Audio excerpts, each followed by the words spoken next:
Bonjour à toutes et bonjour à tous. Bienvenue dans cette nouvelle vidéo de la série de formation en informatique et bureautique. Cours numéro 9. Dans cette vidéo, nous allons ensemble voir comment faire une insertion de page dans un document Word. Nous allons ensemble voir comment insérer une page de garde et après nous allons voir comment insérer et supprimer une page vierge dans un document. Comment insérer une page de garde dans le logiciel Microsoft Word? D'abord, il faudrait savoir c'est quoi une page de garde. Une page de garde, c'est une page de présentation.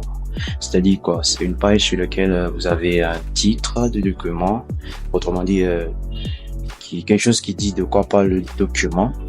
Vous avez des informations comme le nom de celui qui l'a réalisé, supervisé par qui, l'année de réalisation, des trucs, des informations du genre. Alors, la page de garde, sa position, elle reste devant le contenu, c'est-à-dire c'est devant le test. C'est-à-dire sur les premières pages du document, vous avez la page de garde. Normalement, c'est l'utilisateur qui devait lui-même créer sa page de garde. Mais il peut arriver que vous n'ayez pas le temps ou que vous ne savez pas comment créer une page de garde. Alors, Word met à votre disposition des modèles de page de garde prédéfinis. Ce sont des modèles bien faits. Comment le faire? C'est très simple. Déjà ici, je suis déjà dans l'onglet Insertion. Onglet Insertion, je vais dans le groupe Paragraphe et là, je choisis la commande page de garde. Ici, j'ai plusieurs modèles, j'ai environ 5. J'ignore combien vous avez chez vous, mais vous aurez quand même des modèles de page de garde. Je vais choisir par exemple le modèle quadrillage. Alors là, quand je choisis, vous voyez automatiquement, il y a une page de garde qui apparaît. Et là, j'ai les champs de saisie. Ici, ça me demande de mettre le titre du document. À côté ici, j'ai la possibilité d'insérer un sous-titre du document.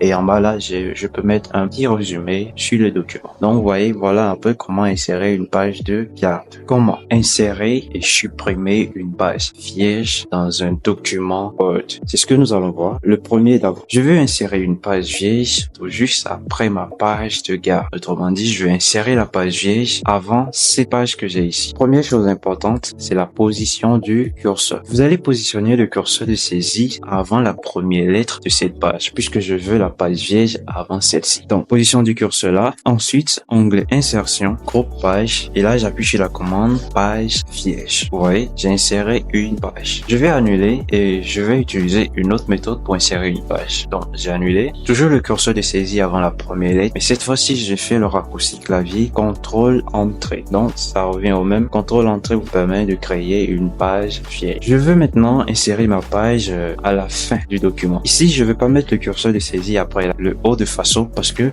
sur la ligne de façon, vous allez voir, il y a une commande qui est active et c'est la commande numérotation. Ici, sur la ligne, vous avez 5. Donc, si j'essayais de créer une nouvelle page, automatiquement, sur la nouvelle page qui viendra, j'aurai le numéro 6, ce que je ne veux pas. Qu'est-ce qu'il faut faire? Je vais mettre mon curseur de saisie ici. Ensuite, je fais comme tout à l'heure, CTRL Entrée et là, j'ai inséré une nouvelle page. Donc, voilà un peu comment insérer une page vierge dans votre document. Comment supprimer une page? Mais pour supprimer la page, les pages que j'ai ici, je vais utiliser deux touches du clavier. Il s'agit des touches effacer et des touches supprimer. Je rappelle un peu la différence entre les deux. La touche effacer, encore appelée backspace sur le clavier, permet d'effacer vers la gauche. Et la touche supprimer, encore appelée delete sur le clavier, permet de supprimer vers la droite. C'est très important. Backspace d'abord. La page vierge, elle se trouve ici. Autrement dit, la page vierge est avant mon test. Donc, pour supprimer la page vierge, je mets le curseur de saisie là. C'est-à-dire, dans le cas où, après la page vierge, vous avez une page contenant du test, restez sur la page contenant le test et vous remettez le curseur de saisie avant la première lettre de ces pages. Alors là, qu'est-ce que vous faites? J'appuie sur la touche effacer. Vous voyez, j'appuie. Rien s'est passé. Vous appuyez à nouveau encore. Vous continuez par appuyer. Et là, vous voyez, automatiquement, ma page vierge a disparu. Très facile. Je vais aussi faire la même chose en bas ici en utilisant la touche effacer. Alors, ça, c'est dans le cas où, par exemple, toujours avec la touche effacer, dans le cas où, après la page vierge, il n'y a plus rien. C'est-à-dire, la page vierge est là. C'est la dernière page du document. Toujours avec la touche effacer, je mets le curseur de saisie là. J'appuie sur la touche effacer. J'appuie encore effacer. Vous voyez, la page vierge, elle a disparu. Donc, voilà un peu comment utiliser la touche effacer pour supprimer une page vierge dans vos documents. Utilisation maintenant de la touche supprimer. Donc, je vais d'abord insérer une page vierge et on va utiliser la touche supprimer pour le fait disparaître. Dans le cas où vous voulez utiliser la touche supprimer et que après la page vierge, vous avez une page contenant du test. Dans ce cas, vous allez mettre le curseur de saisie sur la page vierge elle-même. Je répète, si après la page vierge, vous avez une page contenant du test et que vous voulez utiliser la touche supprimer, là, vous pouvez mettre le curseur de saisie sur la page vierge elle-même et là, vous appuyez sur la touche supprimer, vous voyez, automatiquement, la page vierge, elle a disparu pour laisser place au test. Donc, voilà comment utiliser la touche supprimer pour supprimer une page vierge. Ce qui suit en bas ici, dans le cas où, par exemple, après la page vierge, il n'y a plus rien et que vous voulez utiliser la touche supprimer, cette fois-ci, vous allez rester sur la page contenant le test. Oui, là, je reste là, je fais supprimer et vous voyez, automatiquement, la page vierge, elle a disparu. Donc, voilà un peu comment supprimer des pages dans un document Word. Au niveau de l'insertion, il y a un truc important qu'il faut garder, c'est quoi? C'est que pour insérer, vous devez être prudent, c'est-à-dire, vous devez savoir exactement la position de votre curseur de saisie. Ça veut dire quoi? Quand je mets le curseur de saisie ici, avant la première lettre de ma page et que je fais CTRL entrée, la page vierge viendra avant cette page. Et quand je le mets complètement à la fin, la page vierge viendra après ces pages. Mais qu'est-ce qui va se passer si je mettais le curseur de saisie quelque part à l'intérieur, au milieu? Alors, je vais le faire, vous allez voir ce qui va se passer. Je fais CTRL entrée, vous voyez, tout le texte qui se trouve à droite de mon curseur va se retourner sur une nouvelle page qui est créée. Donc, voilà un peu comment insérer des pages dans un document. Ce cours touche à sa fin. Je vous remercie de l'avoir suivi. On se dit à très bientôt pour une nouvelle vidéo.